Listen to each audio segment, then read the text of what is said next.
365 days from now, you will arrive somewhere. The question is not whether time will move. It will. The question is who you will be when it does. Picture the date exactly 1 year from today. The seasons have turned. The calendar has surrendered its pages. Will you stand taller, wealthier, calmer, more certain? Or will you whisper the same sentence you have whispered before? This year slipped away. Time does not negotiate.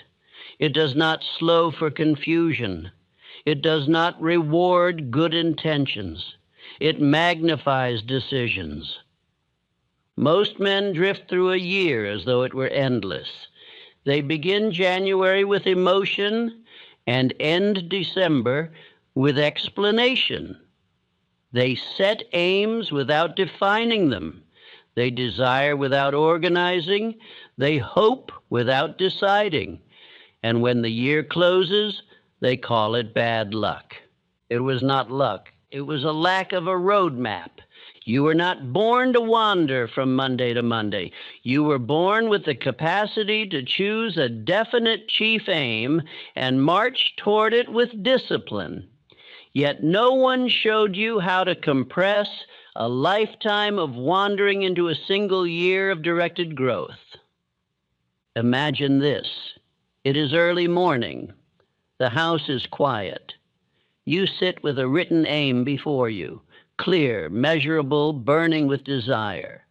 You read it aloud. You see it. You feel it.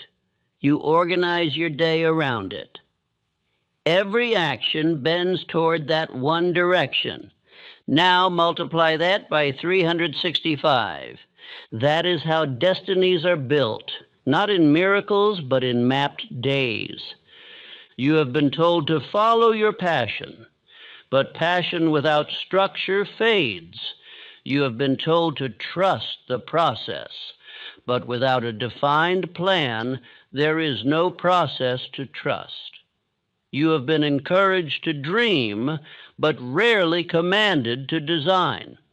A year is long enough to change your income, long enough to rebuild your body, long enough to restore your marriage, long enough to become unrecognizable to those who doubted you, but only if you obey law. Here is the truth most avoid. If you repeat the same habits for the next 365 days, you will live the same life. Drift repeated becomes destiny. Excuses repeated become identity. Delay repeated becomes regret. Ignore this, and next year will feel strangely familiar. But if you follow a precise roadmap, if you divide the year into seasons of decision, persistence, organized planning, and auto-suggestion, you can compress decades of growth into 12 disciplined months. Consider what happens when a man writes his aim and reads it morning and night. His subconscious begins to accept it. His attention filters for opportunity. His mind rejects distractions that do not serve it. His associates begin to shift. His habits reorganize. This is not accident. It is law. Every great achievement I have studied followed a roadmap. The man may not have called it that, but he lived it. He fixed his purpose. He planned in detail. He acted daily. He persisted when results delayed. And he refused alternatives. That is how 1 year becomes legendary. Ask yourself honestly, if you gave 12 months to a single burning aim without retreat, what would be impossible? Most men never test this. They divide their power among dozens of half-desires. They scatter their attention. They dilute their force. Then they wonder why progress crawls. But concentrated effort over 365 days can alter your entire direction. This is not about working endlessly. It is about working definitively. It is about waking each day with command rather than confusion. It is about measuring progress, correcting error, and persisting regardless of temporary defeat. 1 year. Not someday, not eventually, not when conditions improve. 1 year of obedience to a written purpose. If you listen carefully, I will show you how to structure that year, how to begin with decision, anchor it with faith, reinforce it with repetition, and execute it with organized planning. A roadmap that transforms vague ambition into daily action. But understand this before we proceed. This is not for the curious, it is for the committed. If you seek entertainment, you will find none. If you seek instruction and are willing to obey, the next 365 days can become the most decisive period of your life. A year from now, you will either thank yourself or explain yourself. Choose wisely, because the life you were meant to live is not waiting for luck. It is waiting for a plan. If you would live the life you were meant to live within 365 days, you must begin where most men hesitate, with selection. The first month of the year must not be consumed by scattered action. It must be devoted to decision, not casual preference, not hopeful intention. Decision. Most years fail before they begin because the man has not chosen what shall govern them. He enters January with enthusiasm but without direction. He desires improvement in income, health, influence, relationships, knowledge, all at once. He divides his power among too many ambitions. He mistakes motion for advancement. And by spring he is fatigued without result. Energy divided weakens. Energy concentrated multiplies. The first 30 days are sacred. They are the period in which you choose the one aim that shall command the year. Not 3 aims, not 5. 1. This does not deny that you may improve in many areas. It simply establishes hierarchy. When one chief purpose governs, other improvements align beneath it naturally. Andrew Carnegie did not build an empire by chasing every opportunity. He selected steel as his vehicle and subordinated other interests. That selection conserved his strength. It sharpened his attention. It simplified decision. You must do the same. Sit alone, close the door, lay aside the noise of opinion. Ask yourself a single question. If I were to devote 365 days without retreat to one dominant objective, which would alter my entire direction? Write the answer plainly. Do not embellish it. Do not make it poetic. Make it exact. If it concerns income, state the definite sum you intend to earn within the year. If it concerns influence, define the position or responsibility you will secure. If it concerns personal development, specify the measurable change. Vagueness dissolves power. Clarity concentrates it. Many men resist fixing a definite aim because definiteness invites accountability. When the aim is written in ink, excuses lose shelter. Delay becomes visible. That visibility is uncomfortable. But discomfort is cheaper than regret. During these first 30 days, your task is not to act widely. It is to think accurately, to determine what you will exchange for the attainment of your aim, to decide how many hours per day you shall dedicate to it, to establish the date upon which you intend to see its realization. Edwin C. Barnes did not say, "I would enjoy association with Edison." He said, in effect, "I will become his associate." His declaration preceded his opportunity. That is the power of selection.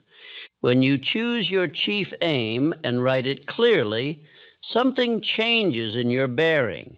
You cease wandering in conversation. You stop entertaining distractions. You no longer speak in uncertain phrases. Others will notice. They may not understand the source of the change, but they will sense firmness. They will hear conviction in your tone. They will detect seriousness in your expression. A man governed by a clear aim appears different from a man exploring possibilities. He stands differently, he speaks differently, and he decides more quickly. Let this affirmation guide your first month. This year bends to my chief purpose. I have chosen it. I have written it. I govern my days by it. Speak it morning and night after reading your written aim aloud. Reading aloud is not ceremony. It is instruction to the subconscious mind. Words spoken with emotion imprint themselves more deeply than words merely thought. During these first 30 days, you will experience resistance. Your mind, accustomed to variety, will tempt you with alternate ambitions. Friends may offer suggestions. Circumstances may shift. You may question whether you have chosen wisely. Remain steady. It is better to pursue one imperfect aim with constancy than to pursue 10 admirable aims with inconsistency. A man once approached me distressed by lack of progress. He possessed talent. He possessed education. Yet he changed direction every few months. Each new opportunity excited him briefly. None received sustained devotion. After 1 year of choosing a single objective and refusing alternatives, his advancement exceeded the previous 5 years combined. This is how you compress time. You eliminate the years lost to indecision. The first 30 days must also establish emotional attachment to your aim. Desire must burn, not as momentary excitement, but as sustained interest. To strengthen desire, imagine yourself already in possession of your objective. See the environment, hear the conversation, feel the satisfaction. This image must not remain idle. It must influence conduct. When you read your aim each morning, pause and visualize its fulfillment. Let gratitude arise as though the result were already yours. Then rise and arrange your day in harmony with it. This repetition conditions belief. Belief influences action. Action produces evidence. The broken pattern of drift ends in this first month. You will discover that when one aim governs, decisions simplify. Invitations are evaluated by their relation to your purpose. Expenditures are measured against it. Associations are selected according to it. Your life acquires shape. Shape produces confidence. Confidence attracts opportunity. Others begin to treat you differently because you treat yourself differently. You do not apologize for your direction. You do not explain it excessively. You simply proceed. The first 30 days are foundation. If you neglect them, the remaining 11 months will lack cohesion. If you honor them, the remaining months will build upon solid ground. 1 year of such discipline can redirect an entire life. 10 years of wandering can be replaced by 12 months of definiteness. Say your affirmation once more. This year bends to my chief purpose. Let those words settle. You were not meant to drift from Monday to Monday. You were meant to direct your days with intention.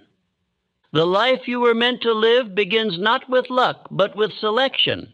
And selection must occur now. Once the chief aim has been chosen and written, the year stands at a crossroads.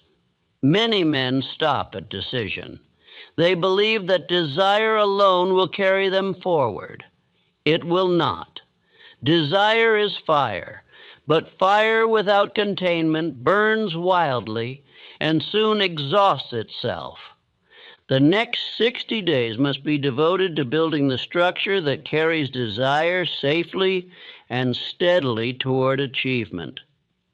If the first 30 days were for choosing the destination, these 60 are for laying the rails upon which the train must travel. Most men fail not from lack of ambition, but from lack of arrangement. They rise each morning with intention, yet their hours are claimed by habit. They react rather than direct. They attend rather than advance. Structure replaces reaction with command. Begin by dividing your chief aim into measurable components. If your aim is financial, determine the monthly increase required. If it concerns mastery of a profession, determine the chapters to be studied, the skills to be practiced, the contacts to be made. Break the large aim into smaller, definite acts. Large ambition intimidates the unprepared mind. Small, defined tasks strengthen it. Henry Ford did not assemble a motor car in a single motion. He arranged parts in sequence. He organized production. He insisted upon order. That order made repetition possible. Repetition made scale possible. So it must be with your year. During these 60 days, assign definite hours to your chief aim. Choose a period each day that is sacred. It may be early morning before interruption.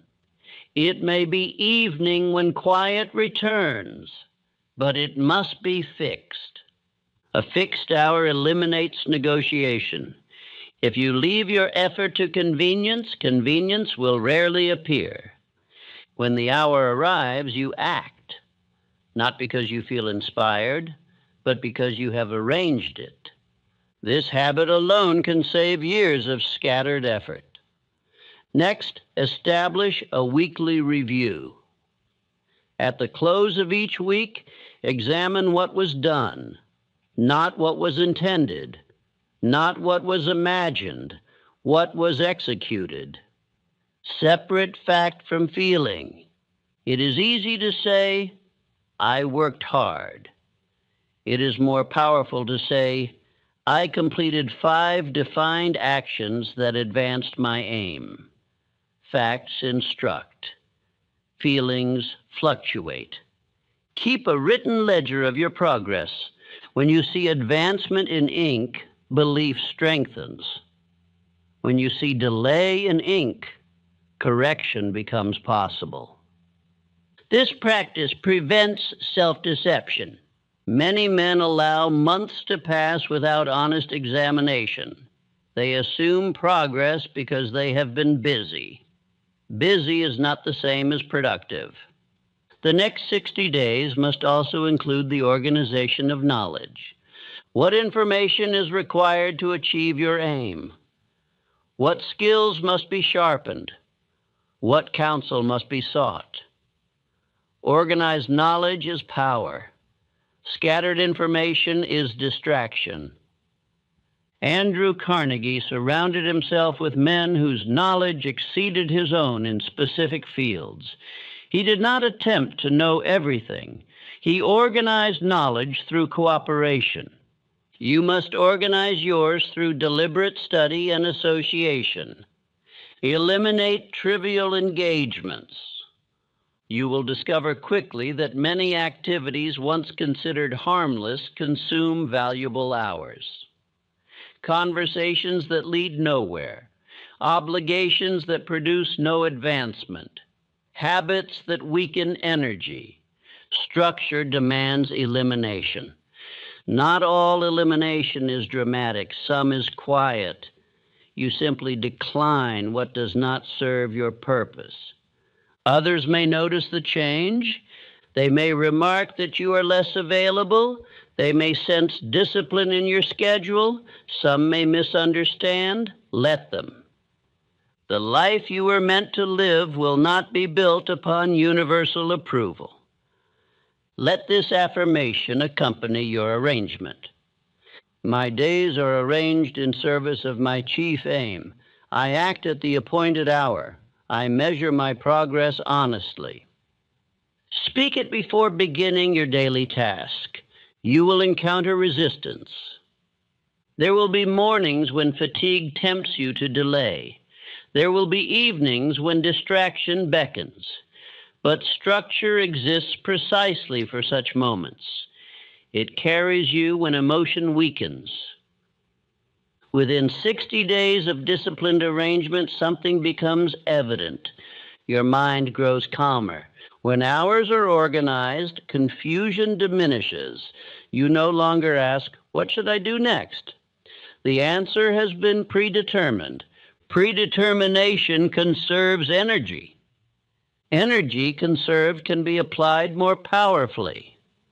Others begin to observe reliability in you. They see that you keep appointments with yourself.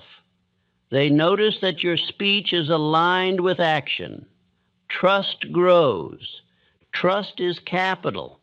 When opportunity appears, it seeks the prepared. A man who has arranged his year systematically appears prepared. His records demonstrate seriousness. His conduct reflects stability. 2 months of structure can accomplish what 2 years of hopeful wandering cannot. You will begin to see small results, perhaps modest increase in income, perhaps improvement in skill, perhaps renewed confidence. These are not accidents. They are the fruits of arrangement. As results appear, enthusiasm returns naturally. But do not relax structure because of early success. Continue measuring, continue refining. Structure is not prison, and it is pathway. The next 60 days are not glamorous. They are mechanical. Yet within that mechanics lies transformation. Desire without structure fades. Desire with structure advances. Say your affirmation once more. My days are arranged in service of my chief aim. Let those words remind you that a year is not lived in abstraction. It is lived in days. And days, when arranged deliberately, become instruments of destiny. By the time 100 days have passed, the novelty of decision has faded.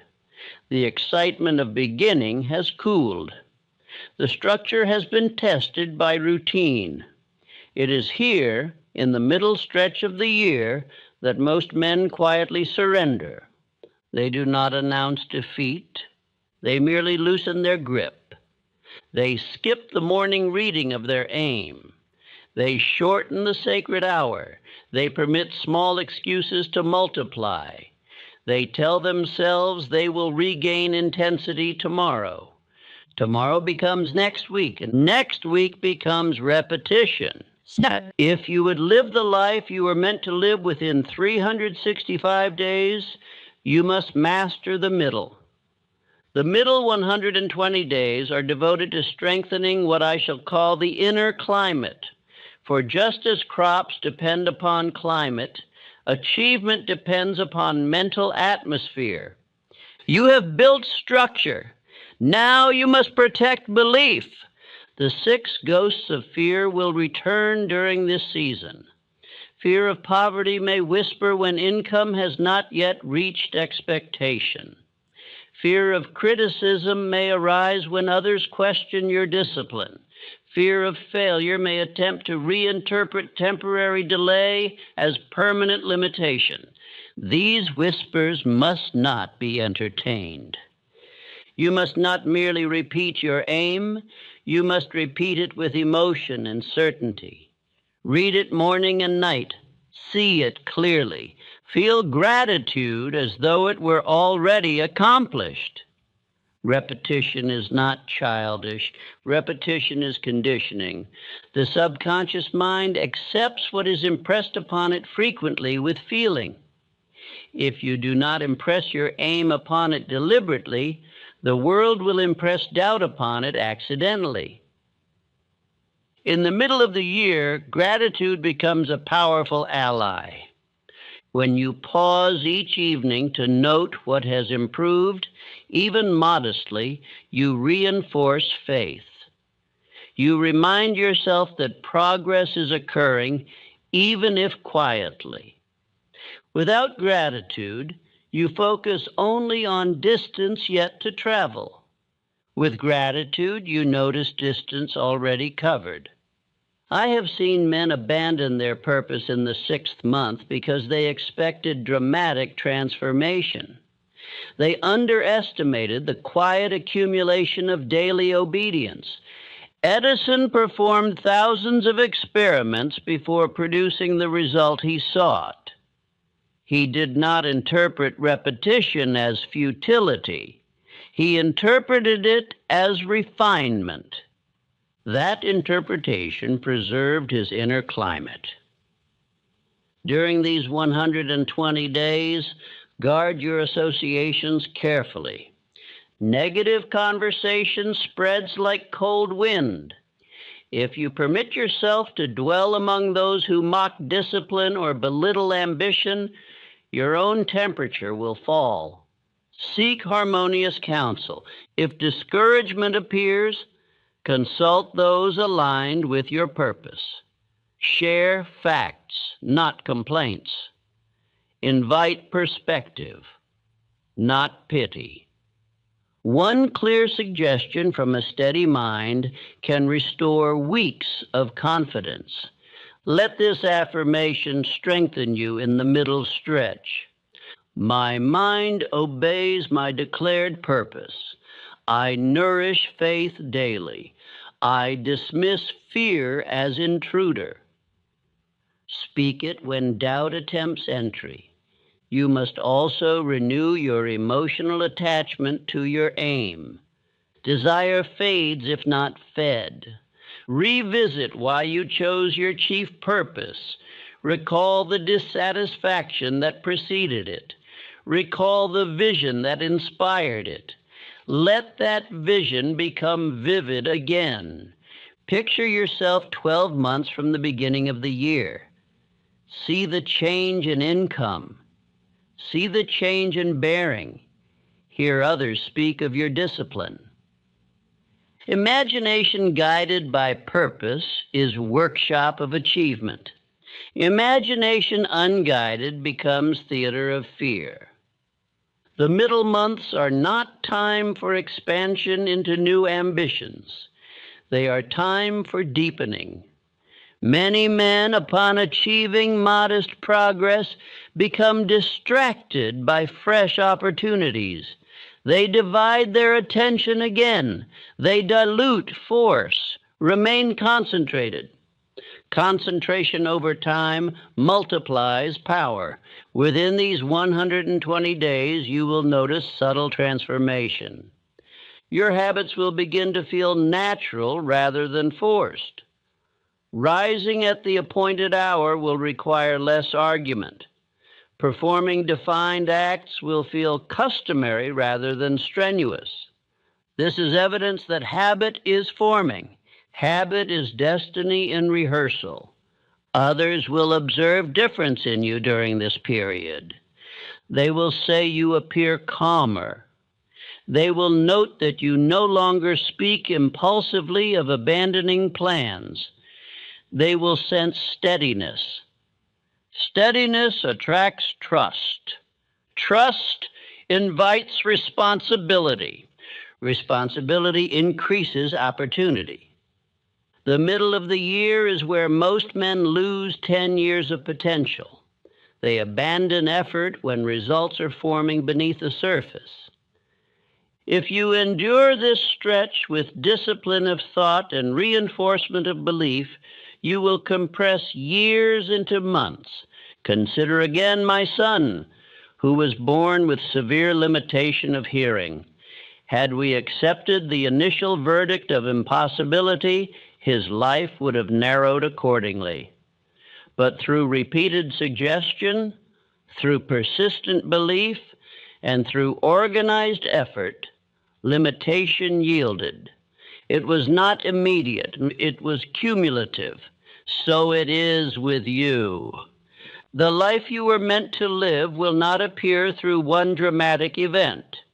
It will appear through steady reinforcement of the inner climate. Speak your affirmation once more. My mind obeys my declared purpose. Guard it daily. For in the middle of the year, unseen roots are strengthening, and roots, though invisible, determine the height of the tree. When the year enters its final third, a quiet test appears. The man who began with decision has endured structure and strengthened belief. Yet now a different temptation arises: comfort. He has improved. He has seen evidence of progress. The urgency of the beginning has softened. It is here that many reduce their efforts slightly, not enough to appear careless, just enough to halt acceleration. This is the season where destinies separate. The final 120 days are not for beginning anew.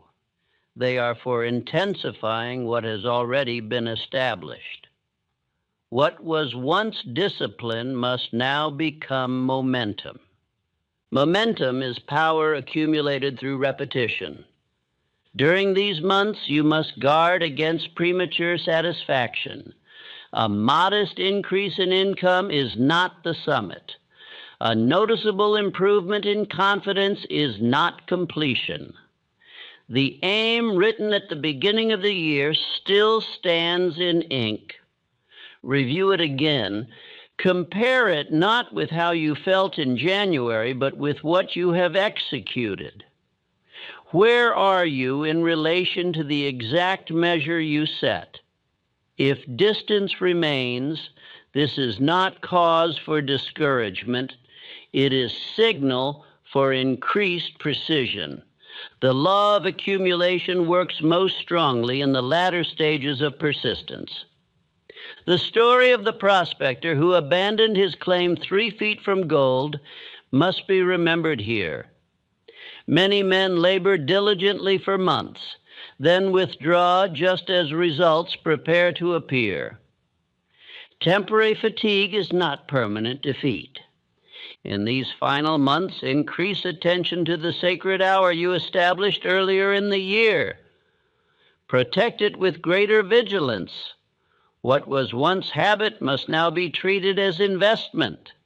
If doubt appears, counter it immediately with action. Action dissolves uncertainty. Let this affirmation accompany you in this season. I continue with steadiness until results are complete. I do not slow before the summit. Speak it when ease tempts you. There may also arise the temptation of distraction disguised as opportunity. Because you have improved, new possibilities may appear. Offers may come. Invitations may increase. Praise may be extended. Examine each carefully. Does it serve your chief purpose, or does it divide your force? Concentration is most difficult when progress has been made. Yet it is precisely then that concentration yields the greatest reward. Henry Ford did not abandon his primary aim when minor successes appeared. He deepened his commitment. He refined his processes. He strengthened his organization. His associates saw this constancy and trusted him more deeply. Your associates will do the same. They will observe that you have not relaxed your standard. They will notice that you finish what you begin. They will regard you as reliable. Reliability is rare. Rarity commands value. During these final months, review your associations as well. Ensure that your mastermind alliances remain harmonious and purposeful. Seek counsel not to soothe yourself, but to sharpen your strategy. One precise suggestion in this season may multiply results before year's end. Also, guard your internal language. As the calendar advances toward its close, some men begin to speak cautiously. If I do not reach it fully, at least I improved. Such phrases soften commitment. They prepare explanation. Do not rehearse explanation. Rehearse execution. If adjustment is required, make it boldly. Increase effort where necessary. Remove inefficiency where discovered. Simplify where confusion persists. These months are for refinement. The world often calls the final stage of effort luck. In truth, it is compounded obedience. When others begin to slow in the latter part of the year, you must advance. When others speak of holidays and diversion, you must protect your aim. This does not require harshness. It requires clarity. Imagine yourself on the final day of the year. The aim stands before you. The record of action lies beside it. Will you feel quiet satisfaction or silent regret? Let that image instruct you now. In the final 120 days, your identity consolidates. You are no longer the man who began uncertainly. You are the man who persisted. Your voice will reflect it. Your posture will reflect it. Your decisions will shorten because you trust your discipline. Others will remark upon your steadiness. They will say you seem different from the beginning of the year. They will not know the daily acts that produced it. But you will. This is how you compress decades into a single year. Most men experience brief intensity followed by relaxation. You will experience sustained direction followed by completion. Say again, I do not slow before the summit. Let those words remind you that the final stretch determines whether the year becomes ordinary or legendary. The life you are meant to live does not reveal itself to the hesitant at the threshold. It reveals itself to the man who finishes. When the final 35 days of the year arrive, most men drift into reflection without direction. They speak of what might have been. They make loose promises for the coming year. They congratulate themselves vaguely or condemn themselves quietly. You must not end the year as you once ended others. The last 35 days determine whether the effort of the past 11 months compounds into strength or dissolves into memory. This is the season of securing the gain. Begin with a written review, not a casual glance backward, a deliberate examination of the entire year. Place your original chief aim before you. Read it again slowly, then measure it against fact. Did you reach it fully, partially, exceed it? Do not distort the answer. Accuracy is strength.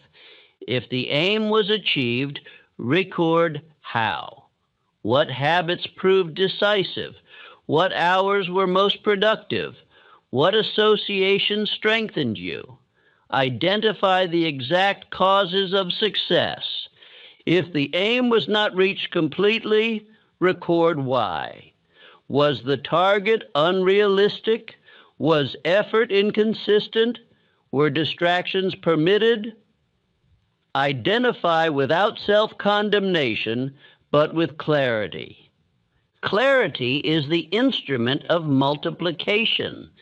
Many men lose the advantage of experience because they fail to record its lessons. Write what you learned. Write what must be repeated. Write what must be eliminated. This written record becomes foundation for the next year. Next, record measurable progress in other areas: income, knowledge, confidence, discipline, association. Even if the chief aim was not reached entirely, you will see evidence of growth. Seeing evidence strengthens faith. Faith carried into the next year multiplies. Let this affirmation guide your review. I measure honestly, I learn precisely, I multiply what has proven effective. Speak it as you examine your record. The final 35 days are also for strengthening financial discipline. If income increased, begin or deepen the habit of saving a definite portion. Saving is not merely accumulation of money, it is proof of self-command. A man who saves demonstrates foresight. Foresight attracts trust. Trust attracts opportunity. Review your associations. Which alliances proved constructive? Which weakened resolve? Strengthen the former. Quietly withdraw from the latter. The coming year must begin with clearer company than the last. You must also prepare the next chief aim before this year ends. Do not wait for January emotion. While the memory of effort is fresh, decide what shall govern the next 12 months. Perhaps it will be an extension of the present aim. Perhaps it will build upon it in a new direction. But it must be chosen deliberately. This practice alone can save 20 or 30 years. Imagine 5 consecutive years lived with this discipline. Each year governed by one definite aim. Each day arranged. Each month reviewed. Each season strengthened by persistence. 5 such years can accomplish what most men fail to achieve in 30. Why? Because drift is eliminated. Drift repeated becomes destiny. Direction repeated becomes achievement. In these final weeks, you will notice a difference in yourself. You no longer speak loosely of ambition. You speak of plans. You no longer rely upon hope. You rely upon record. You no longer fear the passing of time. You command it. Others will sense it. They will remark that you seem prepared rather than anxious about the coming year. They will see confidence in your review rather than regret. They will trust your projections because they have witnessed your discipline. Confidence earned through 1 year of obedience is more powerful than enthusiasm borrowed from inspiration. The life you were meant to live does not require miracle. It requires mapped days. You have lived those days deliberately. Now you secure their gain. Say once more, each year multiplies my strength. I carry forward what works. I discard what weakens. Let those words mark the close of the year. 365 days have passed. For most, they passed unnoticed. For you, they were commanded. You chose a chief aim. You arranged your days. You strengthened your inner climate. You advanced when others slowed. You measured and multiplied. That is how a single year transforms a life. And if you repeat this process again and again, time will cease to be something that happens to you. It will become something you direct. The life you were meant to live was never waiting for luck. It was waiting for a plan, obeyed daily for 365 days.